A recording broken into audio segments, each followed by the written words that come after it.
Hello and welcome to your in-depth weekly horoscope for week commencing the 26th of September for the Sun or the Ascendant. I'm going to give you the standout features to look out for, but please stay with me. I will then dive deep to give you in much greater detail each of the 12 zodiac signs from Aries through to Pisces. So as we go into this new week, so the power of the new moon in the sign of Libra and its opposition to Jupiter, which ended last week, is pouring, cascading its energy into this week too, because the Sun and Jupiter are in opposition for much of the week. Now this is a very nice state of affairs. What's not to like?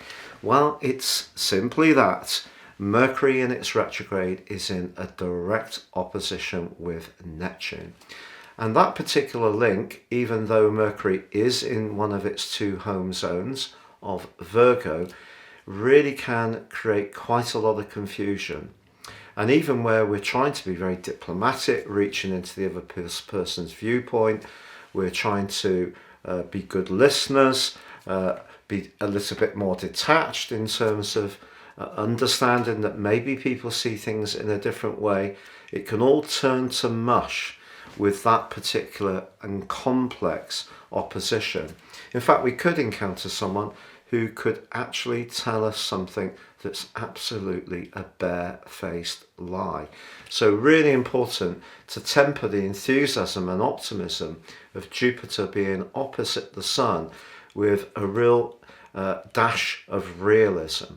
And fortunately, Mars, which is in the part of the zodiac which is very much to do with everyday communications, that's in a very stable link to Saturn in the sector of the community. So that gives us one opportunity to be a bit clearer.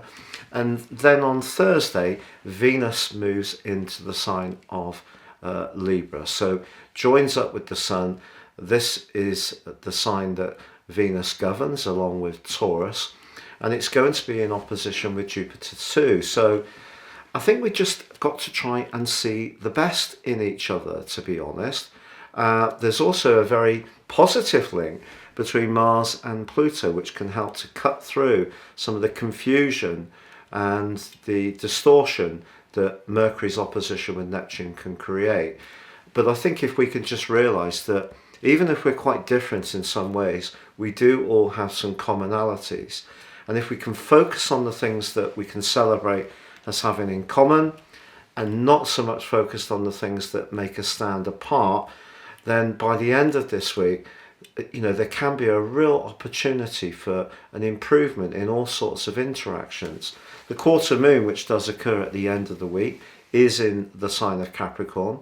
So maybe when it comes to those professional relationships, there may be someone who wants us to conform with the expectations of the big business or the organization or the educational facility we're at. And that's tough. We all have to, at some level, let our individuality go and understand that there are certain conventions that we have to fit in with. But that could be a little bit of a sticking point at the end of this week, but the real way to make progress this week is to try to have a sense of clarity, but also a realistic sense of expectation, but then embrace that Jupiter bubbly energy too. Now, please stay with me for your individual forecast.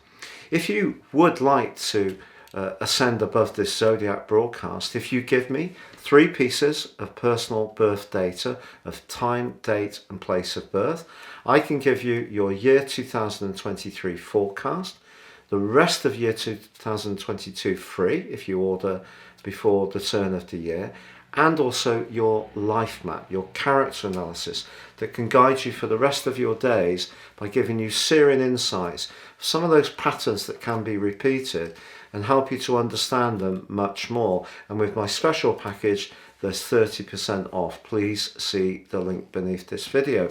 And finally, if you've yet to subscribe to my channel, I'd be honoured if you did so now.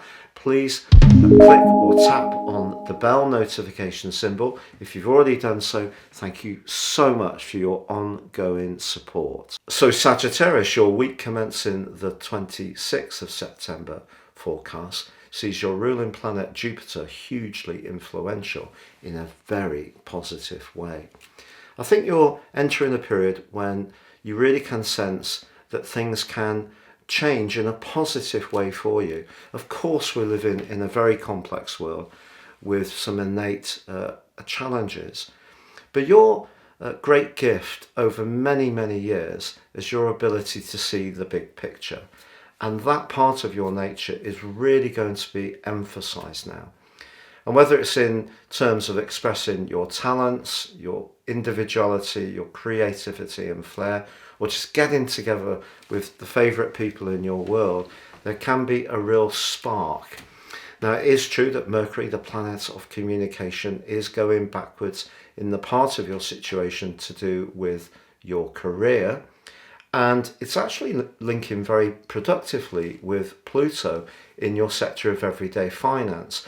So that retrograde could see you rethink something, but actually get to a solid position. What can inhibit that somewhat is that Neptune on the other side of the heavens is in your sign of emotion. And emotion is something that Neptune has been urging you to embrace since 2012. It's a very mystical influence, a very complex influence, and at times fact may have seemed stranger than fiction, and you may have been really confused about where to live or who to live with and so forth. So there could be a little bit of that this week, but if you can give yourself permission to play, to connect, also with Mars in your opposite sign, in a very solid angle to Saturn in your sector of everyday communication, you could have a more serious conversation this week, which can be to do with a collaborative effort that really has a lot of promise. And once Venus moves into your sector of friendship towards the end of this week, even more positive vibes can flow through for you, and they're going to last for some weeks to come.